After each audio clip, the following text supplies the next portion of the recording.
আমরা মনে করি অনেক বেশি আমল করতে হয় জান্নাতে যাওয়ার জন্য। আমরা মনে করি কি জান্নাতে যাওয়ার জন্য মনে হয় অনেক অনেক আমল করতে হবে, নতুবা জান্নাতে যাওয়া যাবে না।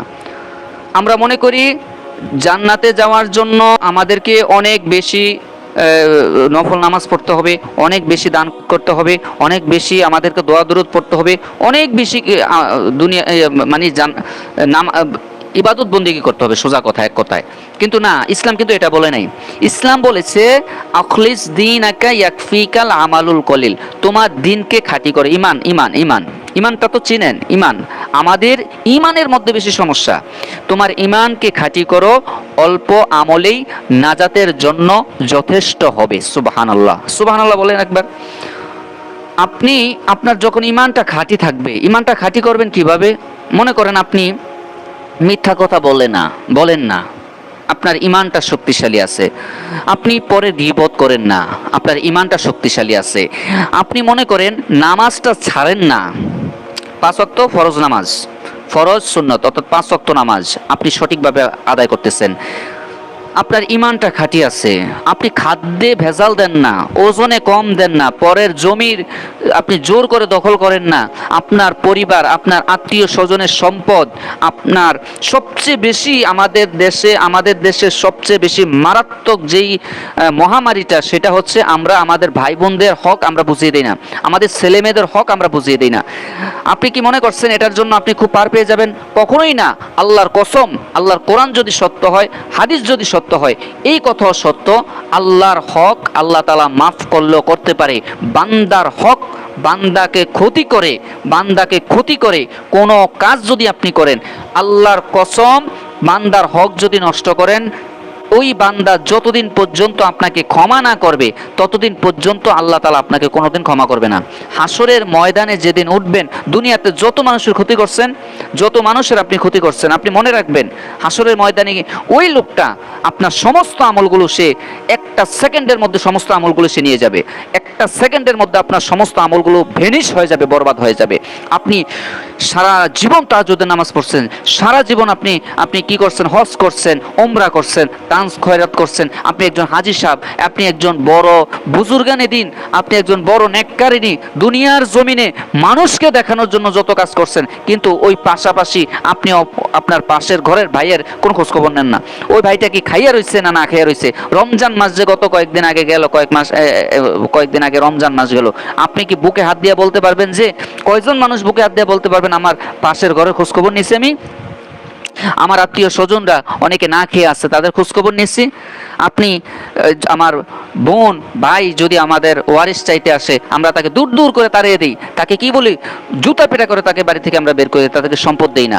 আপনি বান্দার হক যদি নষ্ট করেন, আইল অমকের আপনার আছে ক্ষমতা আছে, আপনি আজকে আইলটা কি করছেন? আইল কাইটা দিছেন, আইল কাইটা আপনি নিজের নামে নিয়ে আসছেন, ক্ষমতা আছে, আপনি আপনার ভাইয়ের জমি জোর করে দখল করছেন। এই ধরনের যত কাজ আপনি বান্দার হক নষ্ট করবেন, আল্লাহর কসম কোনোদিন আপনার কোনো আমল কবুল হবে না। আগে এগুলো ঠিক করেন, নিজেকে আগে ঠিক করেন, নফসটাকে ঠিক করেন। আপনি মনে করেন, আপনি বলবেন হুজুর এত বেশি কথা কেন বলেন? এত বেশি কথা বলার তো কোনো দরকার নাই। হ্যাঁ, আমি বলবো বেশি কথা এই জন্য বলতেছি, আজকে কথাগুলো বলতে বাধ্য হচ্ছি এই জন্য। আমরা আমল করি, আমাদের কাজ হয় না কেন? আমরা নামাজ পড়ি চুরি করি, নামাজও পড়ি মিথ্যা কথাও বলি, নামাজও পড়ি জেনাও করি, নামাজও পড়ি ওজনে কম দেই, নামাজও পড়ি খাদ্যে ভেজাল দেই। তাহলে নামাজ আমাদেরকে কেন অন্যায় কাজ থেকে বিরত রাখছে না? আমরা রোজাও রাখি, মিথ্যা কথাও বলি, রোজাও রাখি, গীবত করি, শিকায়াত করি, খারাপ কাজ করি, অন্যায় কাজ করি। তাহলে এইগুলো আমাদেরকে কেন আমাদেরকে কোনো ভালো বেনিফিট দিচ্ছে না? আপনি এই যে নামাজ পড়তেছেন, আপনি কি বুকে হাত দিয়ে বলতে পারবেন আপনার কোরআন তেলাওয়াতটা অনেক সহি শুদ্ধ? আপনি যে নামাজ পড়তেছেন, আপনার কোরআন তেলাওয়াতই সহি শুদ্ধ হয় না, সূরা ফাতিহা পর্যন্ত আপনার সহি শুদ্ধ হয় না। আপনি বলেন আমি নামাজ তো পড়তেছি। আরে নামাজ যে ব্যক্তি পড়বে, নামাজ ভঙ্গের 19টা কারণ আছে। 19টা কারণের সর্বপ্রথম যেই কারণে নামাজ নষ্ট হয়ে যাবে, 1 নাম্বার কারণ হচ্ছে নামাজের তেলাওয়াতে অশুদ্ধ পড়া। কোনো ব্যক্তি যদি নামাজের তেলাওয়াতে অশুদ্ধ পড়ে, তার নামাজ বরবাদ। আপনি আপনি নামাজ পড়তেছেন, আপনার নামাজের তেলাওয়াত সহি শুদ্ধ কিনা আপনি একটু মসজিদের ইমাম সাহেবকে গিয়ে জিজ্ঞেস করেন যে হুজুর আমার তেলাওয়াতটা একটু দেখেন তো সহি শুদ্ধ কিনা। মা বোনরা যারা আছেন, আপনারা একজন মহিলা হুজুর, মহিলা একজন আলেমা নিযুক্ত করেন যে আমার তেলাওয়াতটা সহি শুদ্ধ আছে কিনা। আপনি তেলাওয়াত সহি শুদ্ধ করলেন না, আপনার ভিতর ঠিক নাই, আপনার নামাজ কিভাবে আপনার সহি শুদ্ধ হবে? আপনি ওযু করতে পারেন না, অধিকাংশ মানুষ ঠিকমতো ওযু হয় না, ইস্তেনজা করতে পারে না সঠিকভাবে, ইস্তেনজা ঠিকমতো পবিত্রতা অর্জন করে না। আমার কথাগুলো আজকে তিক্ত হলো, এটাই সত্যি। আপনি আজকে ওযু করতেছেন, আপনার ওযু ঠিকমতো হয় না, আপনি ইস্তেনজার, রাসূল বলছেন ইস্তেনজার কারণে অধিকাংশ নারীরা, অধিকাংশ পুরুষরা জাহান্নামে যাবে। ইস্তেনজা, শুধু ইস্তেনজার কারণে। আপনি ইস্তেনজার মধ্যে ঠিকমতো পাক পবিত্র হন না, আপনি ইস্তেনজা বুঝছেন তো, প্রস্রাব পায়খানা, অর্থাৎ প্রস্রাব করে চলে আসছেন, আপনি ভালো করে পাক পবিত্র হচ্ছেন না, পাক পবিত্র নিয়ম কানুনও জানছেন না। আপনি ওযু করতেছেন, ওযুর নিয়ম কানুন আপনি জানেন? আল উযু ও মিফতাহুস সালাহ, as-সালাতু মিফতাহুল জান্নাহ। আপনার ওযু যদি সহি শুদ্ধ না হয়, ঠিক না হয়, নামাজ হবে না। নামাজ ঠিক না হলে জান্নাতও পাবেন না। ওযু না হলে নামাজ হবে না, সোজা কথা। ওযু না হলে নামাজ হবে না, নামাজ না হলে জান্নাত নাই। ওযু করতে হবে কিভাবে? আমরা ওযু করি, আমরা মুখ দুই কুলি করি, ওযুটাও আমরা ঠিকমতো করতে পারি না। আমরা ওযুটাও ঠিকমতো করতে পারি না। আমাদের ওযুর মধ্যে অনেকের একটা পশম পরিমাণ যদি আমাদের শুকনা থাকে, আমাদের ওযু হবে না। এটা তো সবাই জানেন, কথা কি বুঝতেছেন? একটা শরীরের একটা পশমের একটা অঙ্গ প্রত্যঙ্গ যদি আমাদের শুকনা থাকে, ওযু হবে না, আল্লাহর কসম ওযু হবে না। আমাদের শরীরের অঙ্গ প্রত্যঙ্গ, অজুর অঙ্গ প্রত্যঙ্গগুলো যদি শুকনা থাকে, একটা পশম, তাহলে আমরা অনেকে কি করি? অজু করি, এদিক দিয়ে কোনি এদিক দিয়ে ঠিকমতো ভিজে না, পায়ের দিক দিয়ে ঠিকমতো ভিজে না, মুখমণ্ডল ঠিকমতো ভিজে না, আমরা অজু করতেছি। এই অজু, এই নামাজ আমাদেরকে কিভাবে জান্নাত দিবে? তারপরে দ্বিতীয়ত আসেন, আমরা যে আমলগুলো করি, এই আমলগুলো ঠিক করি, নামাজটা ঠিক করি সর্বপ্রথম, আর কোনো কিছু চাই না। প্রথম যেটা আপনাদের কাছে চাই, 1 নম্বরের নামাজটা ঠিক করেন। 5 ওয়াক্ত নামাজটা ঠিকমতো পড়েন, ফজর থেকে শুরু করে এশা পর্যন্ত। আপনি দুনিয়ার সমস্ত কাজ করেন, কোনো আপত্তি নাই, কারণ আল্লাহ তাআলা আপনাকে সারাদিন আমল করতে বলে নাই। কোরআন হাদিসে কোথাও নাই যে আপনি সারাদিন 24 ঘন্টা আমল করবেন। আপনি সারাদিন আপনি কাজ করেন, 1টা ঘন্টা কি আল্লাহর জন্য দিতে পারেন না? 24টা ঘন্টা যে আল্লাহ আপনাকে দিছে, 23টা ঘন্টা আপনার জন্য রাখেন, 1টা ঘন্টা আল্লাহর জন্য দেন। আল্লাহর ইবাদত বন্দেগীগুলো সঠিকভাবে করেন। কি করবেন? 5 ওয়াক্ত নামাজ পড়বেন। 5 ওয়াক্ত নামাজ সঠিকভাবে পড়েন, ইনশাআল্লাহ সঠিকভাবে 5 ওয়াক্ত নামাজ যে ব্যক্তি পড়বে, ওই ব্যক্তি কখনো কোনোদিন অন্যায় কাজ করবে না। এটা আপনারা বিশ্বাস না করলে আমি বিশ্বাস করি। সঠিকভাবে কি করবেন? নামাজ, 5 ওয়াক্ত নামাজটা ঠিক রাখেন। যে ব্যক্তি 5 ওয়াক্ত নামাজ ঠিকমতো পড়বে, 5 ওয়াক্ত নামাজ হক ভাবে আদায় করে পড়বে, সে ব্যক্তি কখনো মিথ্যা কথা বলতে পারে না, ওই ব্যক্তি কখনো গীবত করতে পারে না, ওই ব্যক্তি কখনো চুগলখড়ি করতে পারে না, ওই ব্যক্তি কখনো জেনা করতে পারে না, ওই ব্যক্তি কখনো ব্যভিচার করতে পারে না, ওই ব্যক্তি কখনো বিচারের মধ্যে গিয়ে কি বলে একতরফা টানতে পারে না, ওই ব্যক্তি কখনো ঘুষ খাইতে পারে না, অন্যায় কোনো কাজ করতে পারে না, ওই ব্যক্তির দ্বারা হবে না। যত বড় আপনি হাজী সাহেব হন না কেন, আপনি মানুষের বন্দার হক নষ্ট করছেন, অন্য মানুষকে আপনি ইচ্ছা করে ফাঁসিয়া দিছেন, আপনার এই আমল সারা জীবন, আপনি যদি মক্কা মদিনার ইমাম সাহেব যদি হন, তারপরে এই আমল আপনার কবুল হবে না। তাহলে কি করতে হবে? আপনাকে সঠিকভাবে 5 ওয়াক্ত নামাজটা ঠিকমতো পড়তে হবে। তার পাশাপাশি আল্লাহর কাছে চাইতে হবে, আল্লাহ আপনি আমাকে এই দোয়াগুলো, সামান্য আস্তে আস্তে দোয়াগুলো শিখেন, ছোট দোয়াগুলো আপনি আমল করার চেষ্টা করেন। আমরা অনেক দোয়া পারি, কিন্তু আমরা অনেকেই অনেক ছোট সুন্দর দোয়া পারি, কিন্তু আমরা এগুলো দোয়ার মর্ম বুঝি না, আমলও করি না। আচ্ছা, সুবহানাল্লাহ, আলহামদুলিল্লাহ, আল্লাহু আকবার, কেউ বলতে পারবেন এই সুবহানাল্লাহর পাওয়ার কত, আলহামদুলিল্লাহর পাওয়ার কত, আল্লাহু আকবারের পাওয়ার কত? আমরা এই দেখেন সুবহানাল্লাহ, আলহামদুলিল্লাহ, আল্লাহু আকবার যে পড়ি নামাজের পরে, সুবহানাল্লাহ, আমরা ঠিকমতো সুবহানাল্লাহটা পর্যন্ত উচ্চারণ করতে পারি না। আমরা কি বলি? সুবহানাল্লাহ, এইভাবে আমরা পড়ি। আচ্ছা, এটা কি সুবহানাল্লাহ উচ্চারণ হলো? সুবহানাল্লাহ। হাদিসের মধ্যে আসছে সুবহানাল্লাহি তামলাউল মিজান, যে ব্যক্তি একবার সুবহানাল্লাহ সুন্দরভাবে উচ্চারণ করবে, আল্লাহ সুবহানাহু ওয়া তাআলা তার মিজানের পাল্লাটাকে নেক দিয়ে ভরপুর করে দেয়। সুবহানাল্লাহ। সবাই একবার বলেন সুবহানাল্লাহ। একবার সুবহানাল্লাহ যে ব্যক্তি বলবে, যে ব্যক্তি একবার সুবহানাল্লাহ উচ্চারণ করবে, আল্লাহ রাব্বুল আলামিন তার নেকের পাল্লাটা, তার আমলের পাল্লাটা নেক দিয়ে ভরপুর করে দেয়। আলহামদুলিল্লাহি আল্লাহু আকবার তামলাউ মা বাইনাস সামাওয়াতি ওয়াল আরদি। যে ব্যক্তি একবার আলহামদুলিল্লাহ আর একবার আল্লাহু আকবার বলবে, আল্লাহ রব্বুল আলামিন এই আকাশ এবং জমিনের মধ্যবর্তী যে খালি জায়গাটা আছে, এই খালি জায়গাটা আল্লাহ পাক নেক দিয়ে ভরপুর করে দেয়। সুবহানাল্লাহ। ছোট্ট একটা আমল, ছোট্ট একটা আমল। আলহামদুলিল্লাহ আর আল্লাহু আকবার বললে কি হবে জানেন? একবার আলহামদুলিল্লাহ বললে আকাশ আর জমিনের মধ্যবর্তী খালি জায়গাটা নেক দিয়ে ভরপুর করে দেয়। একবার আল্লাহু আকবার বললে আকাশ জমিনের মধ্যবর্তী খালি জায়গাটা আল্লাহ তাআলা নেক দিয়ে ভরপুর করে দেয়। সুবহানাল্লাহ। তাহলে যে ব্যক্তি এই লা হাওলা ওয়ালা কুওয়াতা ইল্লা বিল্লাহ পড়বে, আল্লাহ পাক বলে, আল্লাহ রসুল বলেছেন ওই ব্যক্তিকে কখনো কোনোদিন শয়তান ওয়াসওয়াসা করতে পারবে না। তার যদি সমুদ্রের ফেনার সমান পরিমাণ যদি গুনাহ হয়, আল্লাহ তাআলা সেটাকে মাফ করে দিবেন। এখন আসেন জান্নাত লাভের জন্য আপনি কি আমল করবেন।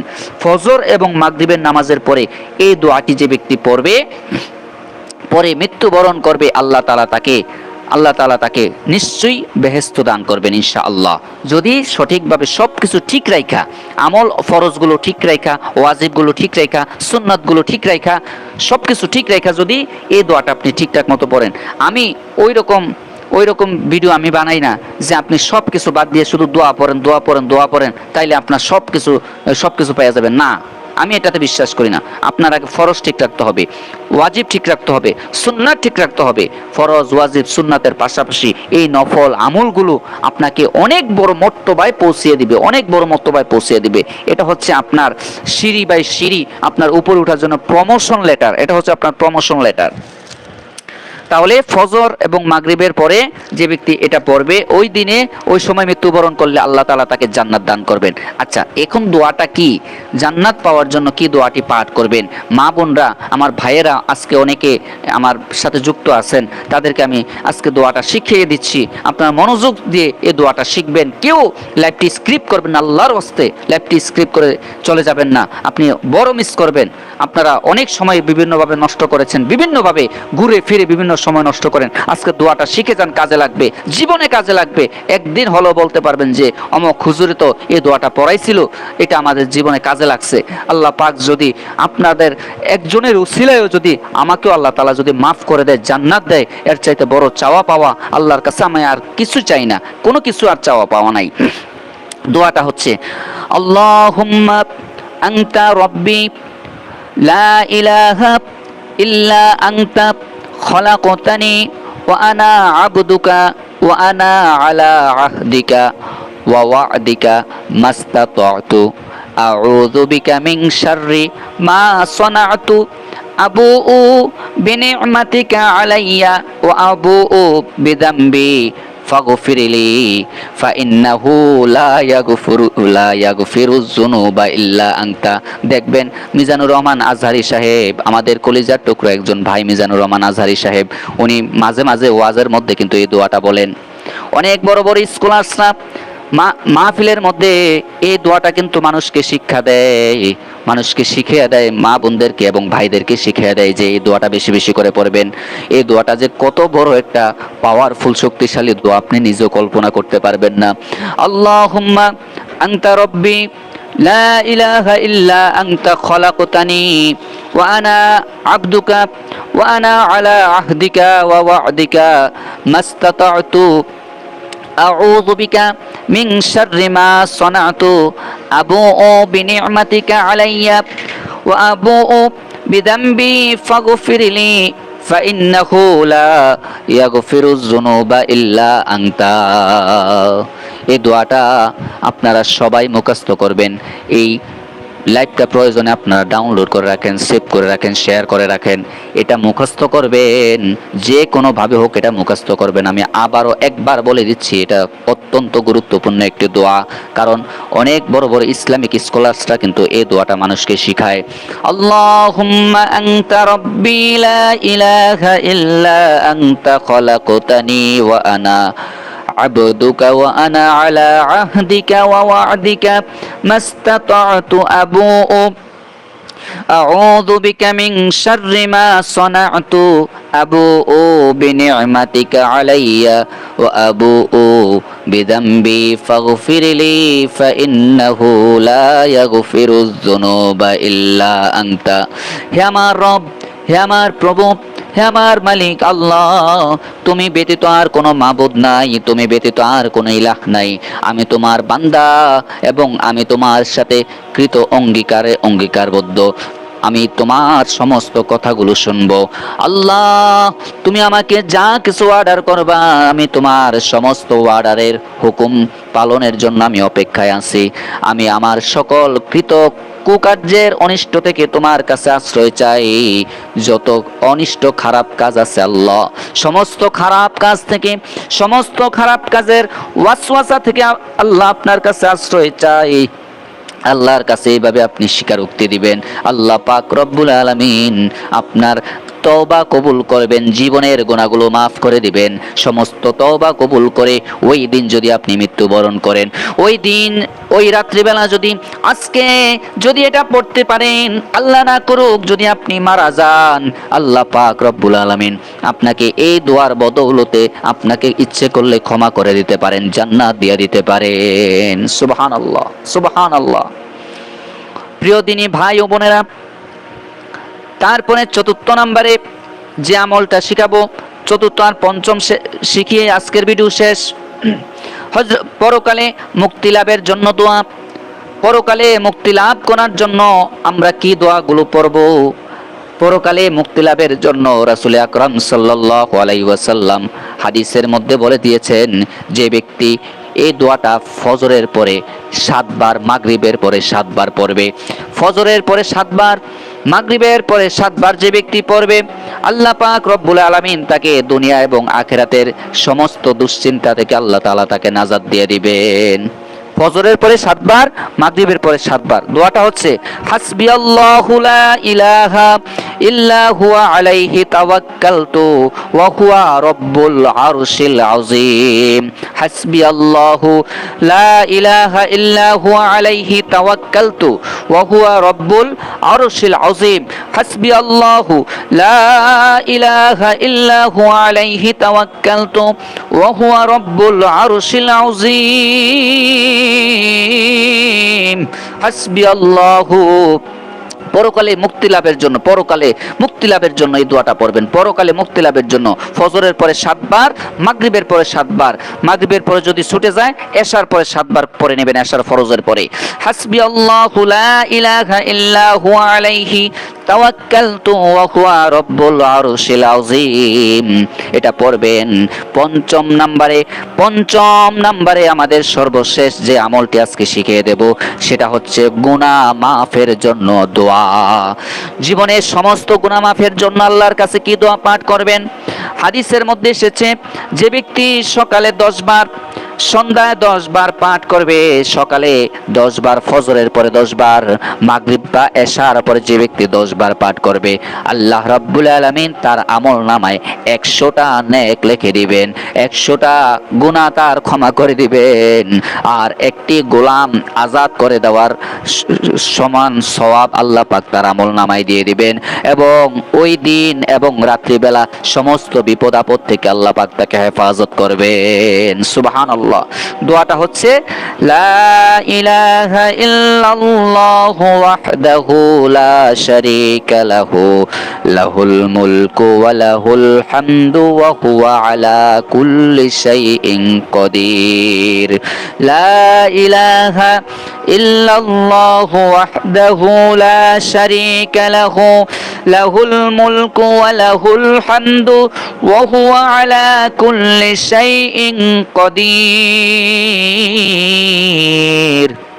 সকালে ফজরের পরে 10 বার, মাগরিবের পরে 10 বার পড়লে আল্লাহ তাআলা এই দোয়ার বদৌলতে 100টা নেক দান করবেন, 100টা গুনাহ আপনার ক্ষমা করে দিবেন এবং একটা গোলাম আজাদ করে দেওয়ার সওয়াব আল্লাহ পাক আপনার আমলনামায় দিয়ে দিবেন। আর ওই দিনে এবং রাত্রে যত বিপদ আপদ বালা মুসিবত আছে আল্লাহ পাক সমস্ত বিপদ আপদ থেকে আপনাকে হেফাজত করবেন। বলেন সুবহানাল্লাহ। প্রিয় দর্শক, আজান দিয়ে দিয়েছে, এখন আমি নামাজে চলে যাব। আজকে 5টা গুরুত্বপূর্ণ আমল আপনাদেরকে শিখালাম। আল্লাহ পাক যেন আমাদেরকে এই আমলগুলো করার তৌফিক দান করুক। সবাই বলেন আমিন। আপনারা সবাই আজকের লাইভটি শেয়ার